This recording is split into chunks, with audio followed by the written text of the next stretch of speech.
آج سے انشاءاللہ العزیز اس موضوع کا آغاز کریں گے۔ سیرت کے مختلف پہلو جو ہیں، ہم ہمیشہ سے ربیع الاول اور ربیع الاول سے پہلے ان موضوعات کو شروع کرتے ہیں اور ربیع الاول کے بعد تک ہمارے یہ موضوعات جاری رہتے ہیں۔ آج کے خطبہ جمعۃ المبارک میں نبی اکرم صلی اللہ علیہ وسلم کی اتباع، آپ کی فرما برداری اور نبی اکرم صلی اللہ علیہ وسلم کی اطاعت کے حوالے سے کچھ باتیں آپ کے گوش گزار کریں گے۔ اتباع اور فرما برداری، اس کی اہمیت کیا ہے اور اس کی فضیلت کیا ہے، اور سب سے بڑھ کے سادات صحابہ کرام رضوان اللہ علیہم اجمعین نے اللہ کے نبی صلی اللہ علیہ وسلم کی کس طریقے سے اطاعت کی تھی، فرما برداری کی تھی۔ آج کے خطبہ جمعۃ المبارک میں ان چند باتوں کے اوپر مختصراً گفتگو کی جائے گی۔ یاد رکھیے گا، نبی اکرم صلی اللہ علیہ وسلم کی آمد کے بعد اس دنیا میں جتنے بھی انبیاء تشریف لائے تھے اور جتنی آسمانی الہامی کتابیں آئی تھیں، ان تمام کی تمام کتابیں اور وہ تمام کے تمام جو انبیاء علیہ السلام ہیں، ان کی نبوتیں اور ان کی جو رسالتیں ہیں، وہ تمام کی تمام اس حیثیت سے ختم ہو گئیں کہ کبھی بھی ان کی نہ بات مانی جا سکتی ہے، نہ ان کی اطاعت اور فرما برداری کی جا سکتی ہے۔ بلکہ نبی اکرم صلی اللہ علیہ وسلم کی ایک حدیث ہے سنن دارمی میں حسن سند کے ساتھ، اللہ کے نبی صلی اللہ علیہ وسلم کے سامنے عمر ابن الخطاب رضی اللہ عنہ تشریف فرما ہے اور سیدنا ابو بکر صدیق رضی اللہ عنہ بھی بیٹھے ہوئے تھے۔ عمر فاروق رضی اللہ عنہ کے ہاتھ میں ایک کتاب تھی جسے تورات کہا جاتا ہے۔ اللہ کے نبی سے کہا، اللہ کے نبی یہ تورات ہے۔ آپ نے کوئی گفتگو نہیں کی۔ عمر بن خطاب نے اس تورات کو پڑھنا شروع کر دیا۔ نبی اکرم صلی اللہ علیہ وسلم کے جو چہرے کے تاثرات تھے وہ بدلنے لگے۔ ابو بکر رضی اللہ عنہ نے سیدنا عمر بن خطاب سے کہا کہ ثقلت کا سواکل ما تری بوجہ رسول اللہ صلی اللہ علیہ وسلم، گم کرنے والی، گم پانے والی تمہیں گم پائے، تم نہیں دیکھتے کہ اللہ کے نبی صلی اللہ علیہ وسلم کا جو چہرہ ہے وہ متغیر ہو چکا ہے۔ تو عمر فاروق رضی اللہ عنہ نے کہا کہ اعوذ باللہ من غضب اللہ وغضب رسولہ، میں اللہ کے غصے سے پناہ پکڑتا ہوں اور اللہ کے رسول صلی اللہ علیہ وسلم کے غصے سے بھی پناہ پکڑتا ہوں۔ رضیت باللہ ربا وبالاسلام دینا وبمحمد صلی اللہ علیہ وسلم نبیا، میں اللہ کو رب مان کے راضی ہو چکا ہوں اور اپنے نبی کو نبی ماننے پر راضی ہوں، اور جو نبی اکرم صلی اللہ علیہ وسلم بالاسلام دینا اور اسلام کو دین ماننے پر راضی ہو چکا ہوں۔ تو نبی اکرم صلی اللہ علیہ وسلم نے اس موقع پر بڑے تاریخی الفاظ کہے تھے۔ آپ صلی اللہ علیہ وسلم نے فرمایا والذی نفس محمد بیدی، اس ذات کی قسم جس کے ہاتھ میں میری جان ہے، اگر موسیٰ علیہ السلام زندہ ہو جائیں اور آپ مجھے چھوڑ کے موسیٰ علیہ السلام کی پیروی کرنا شروع کر دیں تو آپ صلی اللہ علیہ وسلم نے فرمایا تم سیدھے راستے سے بھٹک جاؤ گے۔ اور ساتھ کہا کہ لو کان موسیٰ حیا، اگر موسیٰ علیہ السلام زندہ ہو جائیں اور وہ میری نبوت کو پالیں، آپ صلی اللہ علیہ وسلم نے فرمایا کہ موسیٰ علیہ السلام بھی میری پیروی کریں گے۔ یہ نبی اکرم صلی اللہ علیہ وسلم کا مقام ہے اور مرتبہ ہے، اور ہمارے لیے سبق یہ ہے کہ اللہ کے نبی صلی اللہ علیہ وسلم کی موجودگی میں اور آپ صلی اللہ علیہ وسلم کے جانے کے بعد، جبکہ ان کی کتاب ہمارے پاس موجود ہے، ان کی شریعت ہمارے پاس موجود ہے، میری اور آپ کی ذمہ داری یہ ہے کہ قرآن کے ہوتے ہوئے اور حدیث کے ہوتے ہوئے ہمارے لیے تو کسی نبی کی پیروی کرنا جائز نہیں ہے، اور آسمانی الہامی کتاب کو اس حیثیت سے تسلیم کرنا کہ یہ ہمارے لیے رشد و ہدایت کی کتاب ہے، ہم تو اسے کسی صورت بھی تسلیم نہیں کر سکتے۔ اور نبی اکرم صلی اللہ علیہ وسلم کی جو سنت ہے، آپ کا جو طریقہ ہے، اور جو اللہ نے آپ کو دین دے کر کے بھیجا ہے، اس میں کسی صورت بھی ہم اضافہ نہیں کر سکتے۔ وہ دین صحابہ کرام، بہت دفعہ آپ نے اس بات کو سن رکھا ہے، اشارہ کیے دیتا ہوں، جو نبی اکرم صلی اللہ علیہ وسلم کے ازواج کے پاس آئے تھے، آپ کے معمولات کے بارے میں سوال کیے تھے، اور انہوں نے اللہ کے نبی صلی اللہ علیہ وسلم کے جو معمولات تھے ان کو ہلکا سمجھا تھا، اور یہ سمجھا کہ اللہ رب العالمین نے تو نبی اکرم صلی اللہ علیہ وسلم کے اگلے پچھلے گناہ معاف کر دیے ہیں، لیکن ہمیں زیادہ ضرورت ہے۔ ایک نے کہا تھا کبھی شادی نہیں کروں گا، اور ایک نے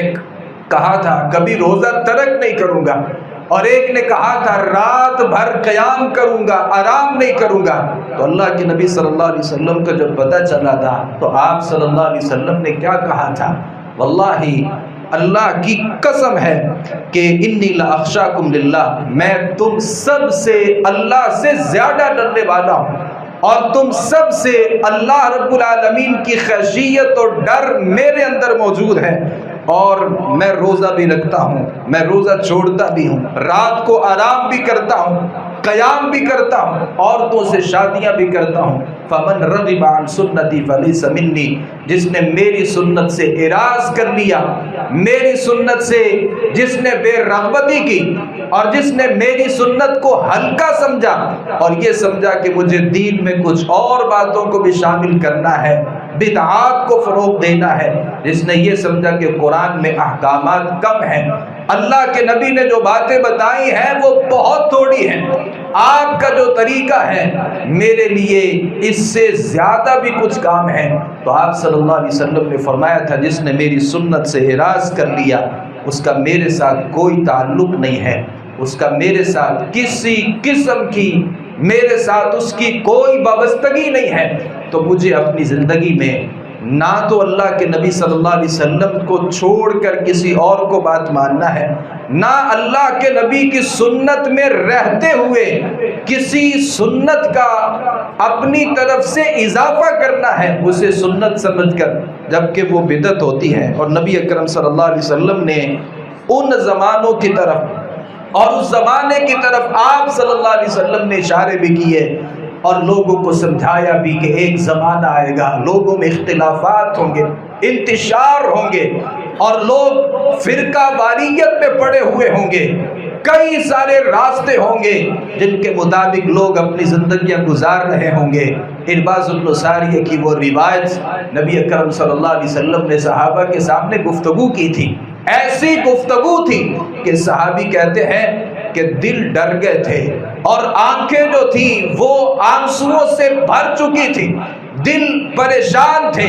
ایسے لگ رہا تھا کہ جیسے اللہ کے نبی صلی اللہ علیہ وسلم کوئی آخری گفتگو کر رہے ہیں۔ کسی نے کہا اللہ کے نبی ایسا ہے تو کوئی نصیحت اور وصیت کر دیجئے، تو آپ صلی اللہ علیہ وسلم نے جو نصیحتیں کی تھی ان میں ایک نصیحت یہ تھی کہ آپ نے کتاب و سنت کو مضبوطی سے تھام کر کے رکھنا ہے۔ یہ علیکم بسنتی و سنت الخلفاء الراشدین المہدیین، میری سنت کو، میرے وہ ہدایت یافتہ جو صحابہ کرام اور خلفاء راشدین ہیں، آپ نے ان کے طریقے کو مضبوطی سے پکڑنا ہے۔ اور ایک دوسری روایت کے مطابق اللہ کے نبی صلی اللہ علیہ وسلم نے فرمایا جیسے داڑوں سے کسی چیز کو مضبوطی سے پکڑ لیا جاتا ہے،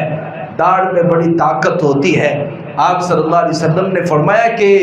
ان کو اپنی داڑھوں کے ساتھ قرآن کو اور سنت کو آپ نے مضبوطی سے پکڑ کر کے رکھنا ہے۔ اور آپ صلی اللہ علیہ وسلم نے ایک موقع پر ایک خط کھینچا تھا اور پھر اس کے ارد گرد کئی سارے خطوط کھینچے تھے۔ آپ صلی اللہ علیہ وسلم نے ایک جو خط تھا کہا یہ سبیل اللہ ہے، ہذہ سبیلی، یہ میرا راستہ ہے،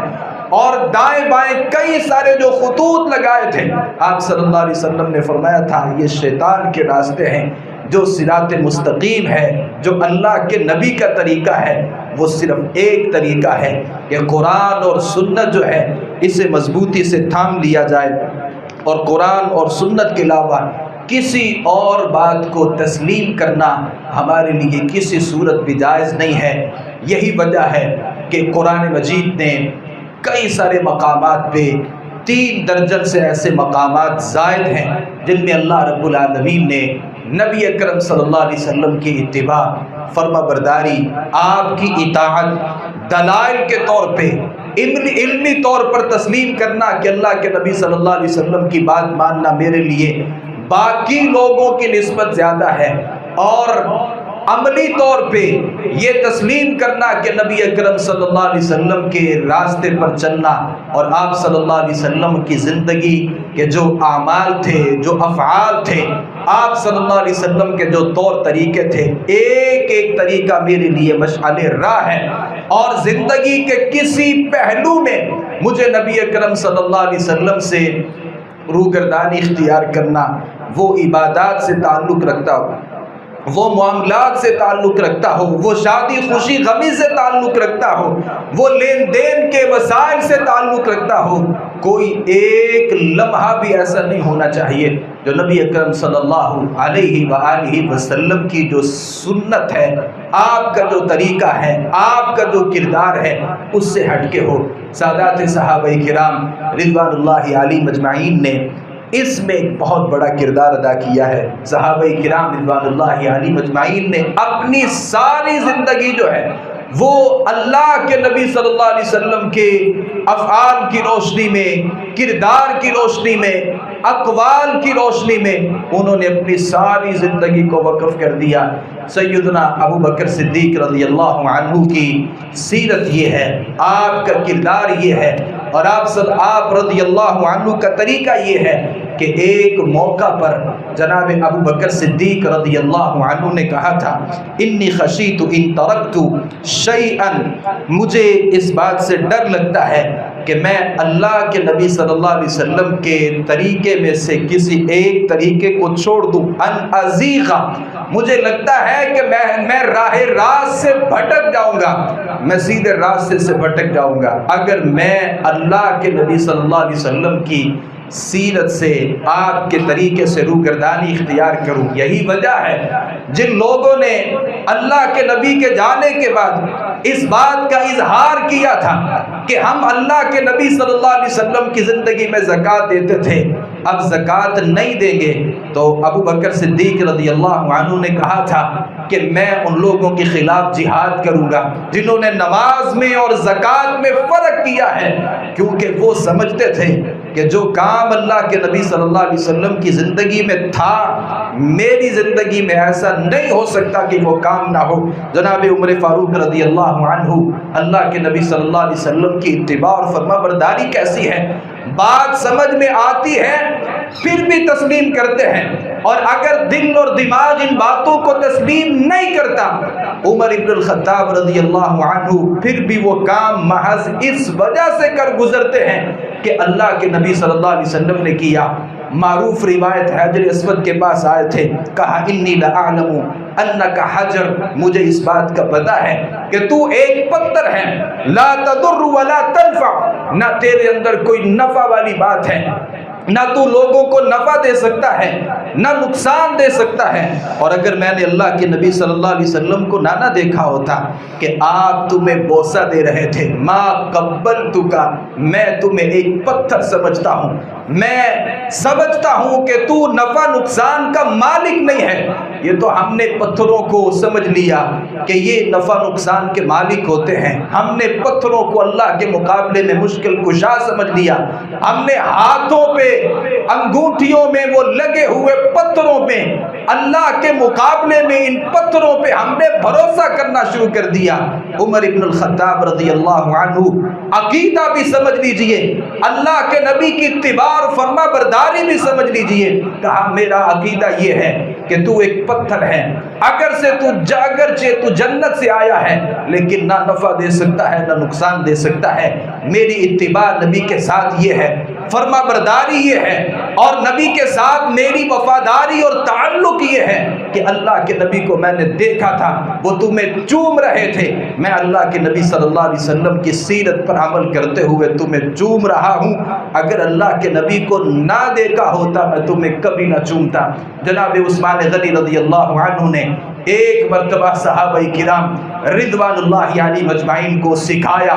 وضو کرنے کا طریقہ سکھا رہے ہیں، اور اس طریقے کو سکھاتے ہوئے جناب عثمان غنی رضی اللہ عنہ کے چہرے پہ مسکراہٹ تھی، آپ مسکرا رہے تھے، ہنس رہے تھے۔ صحابہ کرام سے کہا تم نہیں میرے سے سوال کرو گے کہ میں کیوں ہنسا ہوں؟ لوگوں نے کہا کہ بتائیے ہنسنے کی وجہ کیا ہے؟ کہا اللہ کے نبی صلی اللہ علیہ وسلم کو میں نے دیکھا تھا، آپ وضو کا طریقہ بتا رہے تھے اور آپ بھی ہنس رہے تھے۔ آپ نے صحابہ سے کہا تھا بتاؤ میرے سے سوال نہیں کرو گے، ہنسنے کی وجہ کیا ہے؟ صحابہ کرام نے سوال کیا، آپ نے جواب دیا۔ عثمان غنی رضی اللہ عنہ اللہ کے نبی صلی اللہ علیہ وسلم کی اتباع اور فرما برداری یہ ہے، جیسے اللہ کے نبی نے وضو کا طریقہ سکھایا عثمان نے ویسے ہی سکھایا، اور اگر اللہ کے نبی نے وضو کا طریقہ سکھاتے ہوئے مسکرایا ہے تو عثمان غنی رضی اللہ عنہ نے مسکرا کر اس بات کو ثابت کیا ہے کہ عثمان غنی رضی اللہ عنہ اللہ کے نبی صلی اللہ علیہ وسلم کے ساتھ کیا وفاداری ہے، کیا محبت ہے، اور کیا اتباع اور فرما برداری ہے۔ جناب عبداللہ ابن عمر رضی اللہ عنہ نبی اکرم صلی اللہ علیہ وسلم کی خدمت میں حاضر ہوئے، ایک ایسی چادر پہنی ہوئی ہے، اللہ کے نبی کو پسند نہیں آئی۔ آپ صلی اللہ علیہ وسلم نے سوال کیا یہ چادر کیسی ہے؟ سمجھ گئے کہ اللہ کے نبی کا جو یہ سوال ہے کہ یہ چادر کیسی ہے، مجھے یہ لگتا ہے کہ اللہ کے نبی صلی اللہ علیہ وسلم کو پسند نہیں آئی۔ آپ نے یہ نہیں پوچھا کہ بتائیے اللہ کے نبی یہ چادر میں نہیں پہن سکتا، کیا یہ چادر پہننا حرام ہے؟ صرف اللہ کے نبی نے سوال کیا، اور عبداللہ بن عمر رضی اللہ عنہ اس سوال کو سمجھ گئے کہ اس سوال میں اللہ کے نبی صلی اللہ علیہ وسلم کی ناپسندیدگی ہے۔ آپ نے اس کو پسند نہیں کیا، اپنے گھر میں گئے، تندور جلا ہوا تھا،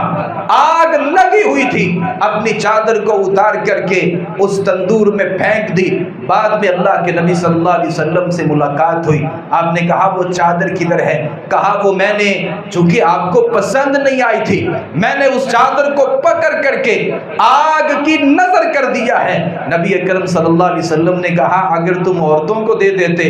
گھر میں عورتیں پہن لیتی تو اس میں کوئی حرج والی بات نہیں تھی، لیکن عبداللہ بن عمر رضی اللہ عنہ نے سمجھا کہ جو چیز اللہ کے نبی کو ناپسندیدہ ہے، آج مجھے پتا ہے کتنے کام نبی کے ہاں ناپسندیدہ ہے، کتنے کام نبی پسند نہیں کیے، جبکہ وہ میرے زندگی میں موجود ہیں، لیل و نہار میں موجود ہیں، خوشی اور غمی میں موجود ہیں، میرے تمام کے تمام زندگی کے امور میں وہ کام بھی شامل ہیں۔ نہ صرف اللہ کے نبی نے ناپسند کیے بلکہ اللہ کے نبی صلی اللہ علیہ وسلم نے کہا یہ کام نہ کیجیے، لیکن میری زندگی میں موجود ہیں۔ لیکن سادات صحابہ کرام ایسے نہیں تھے۔ جناب عبداللہ ابن مسعود رضی اللہ عنہ کیسے اللہ کے نبی کی فرما برداری تھی اور کیسے جذبہ تھا کہ اللہ کے نبی کی بات ماننی ہے۔ آپ صلی اللہ علیہ وسلم گفتگو کر رہے ہیں، آپ صلی اللہ علیہ وسلم نے صحابہ کرام سے کہا اجلسوا، بیٹھ جاؤ، فسمع ذالک ابن مسعود، عبداللہ بن مسعود نے اللہ کے نبی کے یہ الفاظ سنے، آپ نے کہا بیٹھ جائیے۔ عبداللہ بن مسعود جو تھے وہ جوتوں والی جگہ پہ کھڑے ہوئے تھے، عبداللہ ابن مسعود وہیں پہ بیٹھ گئے۔ اللہ کے نبی صلی اللہ علیہ وسلم نے دیکھا کہ وہ عبداللہ بن مسعود رضی اللہ عنہ میری بات سن کے اسی جگہ پر بیٹھ گئے ہیں جو جگہ بیٹھنے لائق نہیں ہے. آپ نے کہا تعال آگے آ جاؤ. پھر عبداللہ بن مسعود رضی اللہ عنہما آگے تشریف لائے. کیسا جذبہ تھا. ایک دفعہ آواز کان میں پڑی, اللہ کے نبی کی آواز ہے. آپ نے کہا بیٹھ جائیے, ایک کام کا حکم دے دیا ہے. تو آگے عبداللہ بن عمر نے ایک قدم بھی آگے نہیں بڑھایا, ایک قدم بھی آگے نہیں بڑھایا, بلکہ یہ سمجھا کہ اللہ کے نبی نے جب کہہ دیا ہے تو میرے لیے ایک لمحہ تاخیر کرنا, ایک قدم آگے بڑھانا جائز نہیں ہے. جناب ابو ہریرہ رضی اللہ عنہ ایک موقع ایسا تھا, صحیح ابن حبان میں صحیح سند کے ساتھ روایت ہے. جناب ابو ہریرہ رضی اللہ عنہ کے زمانے میں ایسا ہوا, ایک جگہ پہ ساحل پہ ایسے لگا جیسے کوئی خطرہ ہے. لوگ بھاگ کر کے وہاں جاتے ہیں, جا کر کے پتہ چلتا ہے کوئی پریشانی نہیں ہے, سارے لوگ واپس آ جاتے ہیں. ابو ہریرہ رضی اللہ عنہ وہیں پہ کھڑے ہیں. سوال کرنے والے نے سوال کیا, ابو ہریرہ سارے واپس جا چکے ہیں, تم واپس کیوں نہیں جا رہے؟ کہا اللہ کے نبی صلی اللہ علیہ وآلہ وسلم کی ایک روایت ہے, موقف ساعۃ فی سبیل اللہ خیر من قیام لیلۃ القدر عند الحجر الاسود. میں نے اللہ کے نبی صلی اللہ علیہ وسلم سے سنا ہے کوئی آدمی ایک گھڑی برابر اللہ کے راستے میں کھڑا ہوتا ہے, لیلۃ القدر حجر اسود کے سامنے کھڑے ہو کر کے نوافل پڑھنے سے زیادہ بہتر ہے. سارے چلے گئے, یہ میدان جہاد ہے, جہاد فی سبیل اللہ کا مقام ہے, سارے جا چکے ہیں. میں اگر یہاں پہ کھڑا ہوں تو وہ اللہ کے نبی صلی اللہ علیہ وسلم کی حدیث ہے, میں نے آپ صلی اللہ علیہ وسلم سے سنا ایک آدمی لیلۃ القدر ہو, حجر اسود کے سامنے کھڑا ہو کر کے نوافل ادا کر رہا ہو, اور ایک آدمی وہ ہے جو ایک گھڑی اللہ کے راستے میں جہاد کر رہا ہو, دشمن کے مقابلے میں اپنے آپ کو پیش کر رہا ہو. اگر دونوں کے فضائل اور مناقب کی بات کی جائے, وہ جہاد کرنے والا جو مجاہد فی سبیل اللہ ہے مقام اور مرتبے میں آگے بڑھ جائے گا. یہی وہ روایت ہے جس نے مجھے یہاں کھڑا کر دیا ہے. سارے جا چکے ہیں لیکن ابو ہریرہ رضی اللہ عنہ وہاں کھڑے ہیں. انس بن مالک رضی اللہ عنہ نے اس واقعہ کو بھی پیش کیا ہے. اللہ کے نبی نے جب اعلان کر دیا تھا, آپ نے اعلان کروا دیا تھا یہ جو گھریلو گدا ہے یہ حرام کر دیا گیا ہے, اور لوگوں نے اس کی ہنڈیاں جو ہیں وہ رکھی ہوئی تھی اور یہ گوشت پک رہا تھا. جیسے ہی اعلان ہوا یہ گوشت کی بھری ہوئی جو ہنڈیاں تھی جس میں اس کا گوشت موجود تھا, مدینہ کی گلیوں میں لوگوں نے بہا دیا. کسی نے یہ نہیں کہا کہ ایک دفعہ اس کو کھا لیتے ہیں بعد میں اس کا بائیکاٹ کر دیں گے, ایک دفعہ تو ہم نے ان جانوروں کو ذبح کر دیا ہے اور ان جانوروں کو ہم نے چولہے کے اوپر رکھ دیا ہے, یہ کھانا پکنے کے تیار ہونے کے قریب ہو چکا ہے. کسی نے ایسا نہیں کہا. اور انس بن مالک ہی نے اس روایت کو ذکر کیا ہے کہ جب شراب کو حرام کیا گیا تھا یہ شراب پلا رہے تھے. ابو طلحہ کا گھر ہے, اعلان کرنے والا اعلان کر رہا ہے کہ اللہ کے رسول نے شراب کو حرام کر دیا ہے, اور پھر مدینے کی گلیاں تھیں اور لوگوں نے شراب کے بھرے ہوئے جو مٹکے تھے وہ گلیوں میں بہا دیے تھے. یہ صحابہ کرام, آج اگر کوئی آدمی کہے کہ صحابہ تو ایسے تھے, صحابہ ایسے تھے, صحابہ میں یہ مسئلہ تھا, اللہ کی قسم ہے آپ 100 دفعہ بھی پیدا ہو جائیں, 100 دفعہ بھی آپ اللہ کے رسول کی اتباع اور فرما برداری میں 100 زندگیاں بھی بسر کر دیں, صحابہ کرام رضوان اللہ علیہم اجمعین میں جو اطاعت کا جذبہ تھا, جو فرما برداری کا جذبہ تھا, جو اللہ کے نبی کے لیے مر مٹنے کا جذبہ تھا, جو اللہ کے نبی صلی اللہ علیہ وسلم کے ایک ایک حکم کے لیے اپنی زندگیوں کو داؤ پہ لگانے کا جذبہ تھا اور قربان کرنے کا جذبہ تھا, اللہ کی قسم ہے ہم وہاں پر نہیں پہنچ سکتے. ابو اسید انصاری رضی اللہ عنہ کہتے ہیں اللہ کے نبی صلی اللہ علیہ وسلم مسجد سے باہر نکلے تھے, دیکھا عورتیں بھی نماز پڑھنے کے لیے آتی ہیں, مرد بھی نماز پڑھنے کے لیے آتے ہیں، عورتیں اور مرد ان کا اختلاط ہو چکا ہے، دونوں ایک ہی جگہ ایک ہی راستے سے گزر رہے ہیں۔ آپ صلی اللہ علیہ وسلم نے عورتوں سے کہا کہ آپ دیواروں کی طرف سے ہو کر کے جائیے۔ ابو اسید انصاری کہتے ہیں اس کے بعد عورتوں کی حالت یہ تھی کہ وہ دیواروں کے ساتھ چمٹ کر کے سفر کرتی تھیں، یہاں تک کہ ان کی جو اوڑھنیاں تھیں اور ان کے جو کپڑے تھے اور ان کی جو چادریں تھیں وہ دیواروں کے ساتھ چمٹ جایا کرتی تھیں، اور مردوں کے لیے وہ یوں راستہ چھوڑ دیا کرتے تھے۔ ہماری عورتیں بھی ہیں، ہماری بہنیں، ہماری بیٹیاں اور ہماری مائیں بھی ہیں، پتہ ہے کہ عورتوں کو یہ جو سڑک کنارے ہیں وہاں سے ہو کر کے گزرنا ہے، لیکن مجال ہے کہ کبھی اس روایت کے اوپر عمل کیا ہو۔ صرف صحابہ کرام نہیں بلکہ صحابیات بھی اللہ کے نبی صلی اللہ علیہ وسلم کے حکم کا انتظار کرتی، پھر اللہ کے نبی اگر ایک مرتبہ کہہ دیتے پھر کبھی اس میں حکم عدولی جو تھی وہ صحابہ کرام کی طرف سے نہیں ہوا کرتی تھی۔ عبداللہ ابن عباس اس حدیث کے راوی ہیں، آپ صلی اللہ علیہ وسلم نے ایک آدمی کو دیکھا تھا جس نے سونے کی انگوٹھی پہنی ہوئی تھی۔ آپ صلی اللہ علیہ وسلم نے سونے کی انگوٹھی پکڑی اور آپ نے ناراضی میں آ کر کے اس سونے کی انگوٹھی کو پھینک دیا، اور اللہ کے نبی صلی اللہ علیہ وسلم چلے گئے۔ لوگوں نے کہا مراد سمجھیے، وجہ یہ ہے کہ یہ سونے کی انگوٹھی مردوں کے لیے حرام کر دی گئی ہے جبکہ سونا عورتوں کے لیے جائز ہے۔ اللہ کے نبی صلی اللہ علیہ وسلم کی مراد یہ تھی کہ تمہیں یہ انگوٹھی نہیں پہننی چاہیے، لہٰذا اللہ کے نبی جا چکے ہیں، جاؤ جا کر کے انگوٹھی کو اٹھا لو اور کسی اور مصرف میں اس کو استعمال کر لو۔ صحابی کہتے ہیں کہ واللہ لا اخذہ ابدا وقد طرحہ رسول اللہ صلی اللہ علیہ وسلم، اللہ کی قسم ہے میں اس انگوٹھی کو کبھی اٹھانے والا نہیں ہوں جسے اللہ کے نبی صلی اللہ علیہ وسلم نے پھینک دیا ہے۔ صحابہ تو ایسے تھے اور ایسی ان کی اتباع تھی۔ عبداللہ ابن مسعود رضی اللہ عنہ کہتے ہیں میرا ایک غلام تھا، میں اسے مار رہا تھا، اللہ کے نبی پیچھے سے آئے، کہا اعلم یا ابا مسعود، ابو مسعود جان لیجئے، کہا کہ میں غصے میں تھا اور میں اپنے اس غلام کو مار رہا تھا۔ اللہ کے نبی صلی اللہ علیہ وسلم کے جو الفاظ تھے نا وہ میری کانوں میں نہیں پڑے، یا پڑے تو میں غصے کی وجہ سے نہیں سن سکا اور میں بدستور اپنے غلام کو مار رہا ہوں۔ آپ صلی اللہ علیہ وسلم میرے پاس تشریف لائے، کہا جیسے تمہیں اس غلام کے اوپر ایک قدرت ہے، اللہ کی قسم ہے کوئی ایسی ذات موجود ہے، یعنی اللہ کی ایسی ذات ہے جو تمہارے اوپر بھی قدرت رکھنے والی ہے۔ کہا کہ عبداللہ اللہ سے جان لیجئے، اعلم یا ابا مسعود، ابو مسعود اس بات کو سمجھ لیجئے۔ سیدنا عبداللہ ابن مسعود کہتے ہیں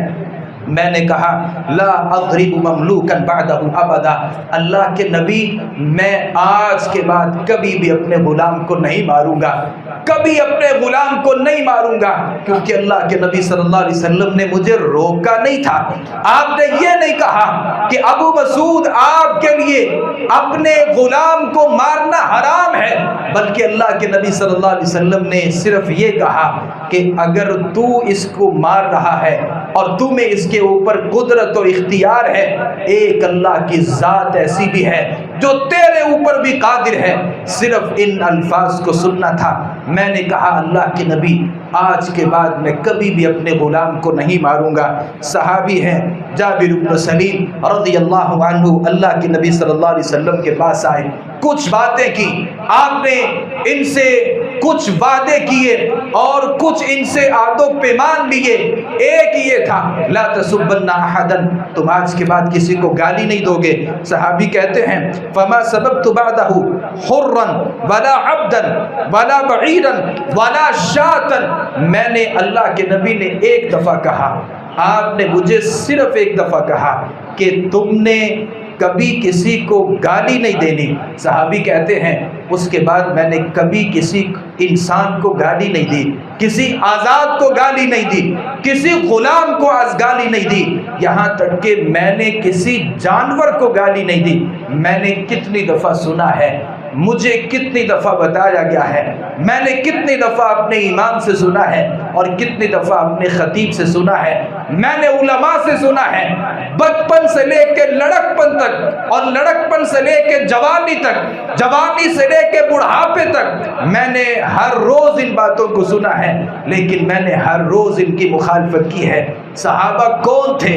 ایک دفعہ اللہ کے نبی نے کہہ دیا، دوبارہ کہنے کی ضرورت نہیں تھی۔ ہمیں محبت ہے اللہ کے رسول سے،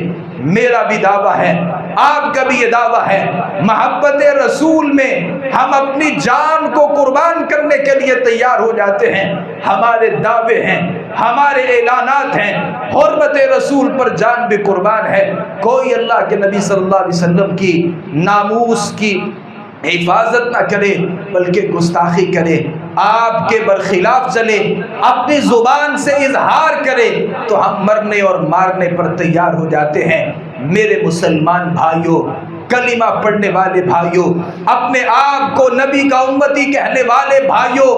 دعویٰ کرنے والوں کہ ہمیں اللہ کے نبی صلی اللہ علیہ وسلم سے محبت ہے، محبت کا تقاضا یہ ہے آپ کا ایک فرمان ایک دفعہ میرے کان میں چلا جائے، پھر چونکہ چنانچہ نہیں ہونا چاہیے، اگرچہ مگرچہ نہیں ہونا چاہیے،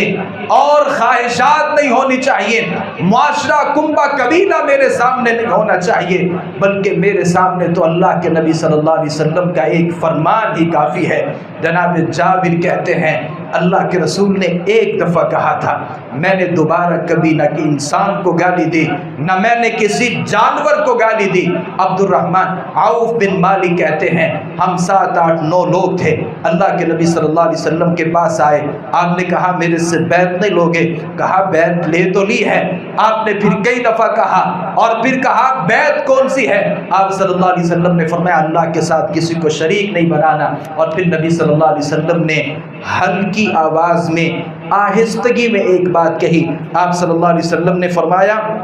کہا کہ تم لوگوں سے کبھی سوال نہیں کرو گے، لا تسأل الناس اشیاء، لا تسأل الناس، لوگوں سے سوال نہیں کرو گے۔ راوی اس روایت کو بیان کرتے ہیں کہ اللہ کے نبی نے ان سے ایک وعدہ لیا تھا،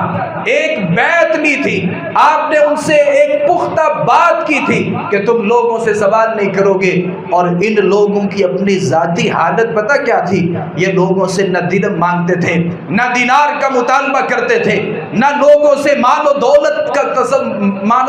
کا سوال کرتے تھے، بلکہ ان لوگوں کی اپنی حالت یہ تھی اگر ان لوگوں میں کوئی آدمی اپنی سواری کے اوپر سوار ہو جاتا پھر اس کا کوڑا زمین پر گر جاتا، ان میں سے کوئی آدمی کسی دوسرے سے یہ نہیں کہتا تھا کہ میں سواری کے اوپر سوار ہو چکا ہوں، یہ کوڑا مجھے اٹھا کے دیکھو،